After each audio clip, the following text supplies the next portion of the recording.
আমরা দুই জালে কত কষ্ট করতেছি দেখেন। এই যে আমি হচ্ছে রুটি বেলতাছি আর বাবু হচ্ছে আগুনের সামনে, আর এই যে দেখেন এই লোকটা কেমনে করে খাইতেছে, এত বড় একটা হাড্ডি নিয়ে কেমনে খাইতেছে। দেখছেন আমি কোনো কষ্ট বুঝতেছে না।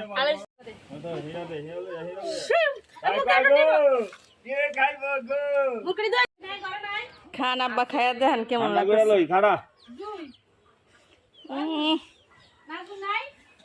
কি রে সাফা, কি কে খাইবো?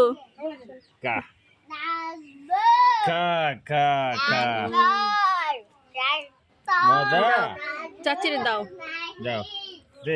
চাচি দাও, চাচি দে। দিছে, গাও গাও গাও গাও গাও গাও।